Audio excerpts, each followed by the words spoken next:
সেই সমস্ত জায়গায় স্থানীয় প্রশাসন, জেলা প্রশাসন, উপজেলা প্রশাসন উদ্যোগ নেবেন যাতে কৃষকরা একত্রিত হয়ে তাদের উৎপাদিত পণ্যগুলি হয়তো সপ্তাহে একদিন বা 2 দিন বা তার থেকে বেশি দিন বাজারগুলি হবে, সেটি যে সমস্ত জায়গায় স্থানীয় প্রশাসনরা ঠিক করবেন চাহিদা অনুযায়ী সে সমস্ত জায়গায় তাদের পণ্যগুলি নিয়ে আসবে। যেহেতু জেলা প্রশাসন বা উপজেলা প্রশাসন বিষয়টি মনিটর করবেন, ট্রাক ভাড়া কৃষকরাই দিবেন, যারা পণ্য বিক্রি করবেন তারাই ট্রাক ভাড়া দিবেন, কিন্তু যেহেতু প্রশাসন নজর রাখবেন বিষয়টির উপরে, সেই জন্য এখানে অন্তত অপ্রত্যাশিত কোনো খরচ যুক্ত হবে না। আমরা বিভিন্ন সময় শুনি এখানে সেখানে চাঁদা দিতে হয়, হয়রানির শিকার হতে হয়। যেহেতু প্রশাসনের নজরদারির মধ্যে বিষয়টি সংগঠিত হবে, এখানে কোনো অহেতুক কোনো খরচের কোনো সুযোগ নেই। দ্বিতীয়ত হচ্ছে উৎপাদন এবং ভোক্তার মাঝখানে একাধিক স্তর থাকে, যে কারণে অনেক সময় বাজারে ম্যানিপুলেশন হয়। এই স্তরটি এই কৃষকের হাটের জন্য এই স্তর যদি বিলুপ হয়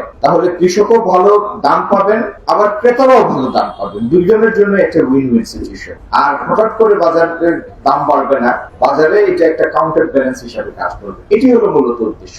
একইভাবে আগামী দিনে বাংলাদেশে যাতে তেল এবং অন্যান্য তেল, ডাল সহ অন্যান্য নিত্য প্রয়োজনীয় আমদানির উপর নির্ভরশীল পণ্যগুলি যেন স্থিতিশীল থাকে, সেজন্য আমরা অনেকগুলি পদক্ষেপ নিই। এই পদক্ষেপগুলির মধ্যে একটি হচ্ছে পুরো সাপ্লাই চেইন, আমদানি থেকে শুরু করে খুচরা পর্যন্ত বিক্রয়, এই পুরো সাপ্লাই চেইন আমরা এআই জেনারেটেড একটা মডেলের মধ্যে নিয়ে আসবো, যাতে প্রত্যেক আমদানিকারক, প্রত্যেক বিক্রেতা, প্রত্যেক পাইকারি বিক্রেতা এবং প্রত্যেক খুচরা বিক্রেতা, সিলেটের একটি প্রত্যন্ত উপজেলার প্রত্যন্ত বাজারের খুচরা বিক্রেতা, এই প্রত্যেকের নাম এই মডেলে, এই সাপ্লাই চেইন মডেলের মধ্যে অন্তর্ভুক্ত থাকে এবং বাজার নজরদারি, বাজারের খোঁজ খবর করা, এটি নিয়ন্ত্রণ না, খোঁজ রাখার মেকানিজমটা সরকারের জন্য অনেক সহজ হবে। এবং আগামী দিনে সরকারের যে অর্গান, যেটা নিত্য প্রয়োজনীয় এসেনশিয়াল কমোডিটি ইম্পোর্ট করে, সেই টিসিবির কাজকর্ম আমরা জোরদার করব। টিসিবি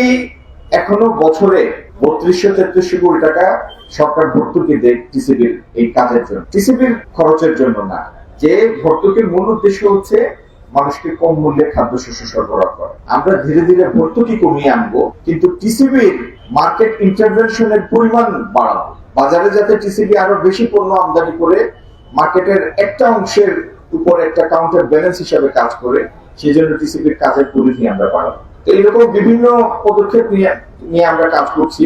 ইনশাল্লাহ এই ম্যান্ডেটের মধ্যে, আমাদের এই মেয়াদকালের মধ্যে নিত্য প্রয়োজনীয় দ্রব্যমূল্য হঠাৎ করে লাভ দেয়, বাজার কারো ম্যানিপুলেশনের শিকার হয়, কোন সিন্ডিকেটের অধীনে বাজার নিয়ন্ত্রিত হয়, এই কথা, এই স্মৃতি বাংলাদেশ থেকে ইনশাল্লাহ আমরা বিদায় দেব। আমরা যখন আমাদের সম্মানিত কৃষক ভাইদের সাথে আলাপ করছিলাম, তখন একজন বলছিলেন যে সেচ ব্যবস্থার অভাবের কথা। আপনাদেরকে আশ্বস্ত করে বলছি, যে দলটি আমি করি, সেই দলটির যিনি প্রতিষ্ঠাতা, বাংলাদেশে সেচ ব্যবস্থার বিপ্লবায়নের মাধ্যমে কৃষির ব্যাপক প্রসারের ধারণাটার জনপতি যেভাবে বিএনপির জনপতি, তারই সেই ধারাবাহিকতায় আমাদের বর্তমান সরকারও খাল কাটার উপরে জোর দিয়েছেন। আমরা আশা করছি আগামী 2 তারিখ আমাদের প্রান্তীয় নেতা, এদেশের প্রধানমন্ত্রী জনাব তারেক রহমান সাহেব সিলেটে আসবেন এবং সিলেটের বাসিয়া খালটির পুনঃখনন তিনি নিজে উদ্বোধন করবেন। এইভাবে সারা সিলেটে যে সমস্ত জায়গায় ভৌগোলিক কারণে পানি জমে থাকে, সেই পানি নিষ্কাশনের ব্যবস্থা আমরা করব, শুকনো মৌসুমে সেচের ব্যবস্থা করব এবং সিলেট এবং এই দেশের প্রত্যেকটা কৃষি জমিতে আরেকটা বাড়তি ফসলের সংযোজন হবে ইনশাল্লাহ আগামী। তো আজকে আমি বিশেষভাবে ধন্যবাদ জানাই আমাদের অত্যন্ত উদ্যমী জেলা প্রশাসক সারওয়ার আলমকে।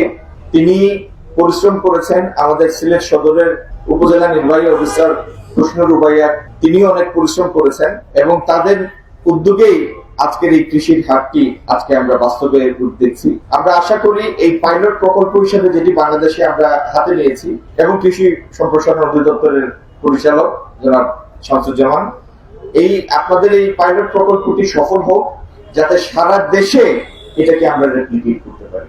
সবাইকে ধন্যবাদ। আসসালামু আলাইকুম।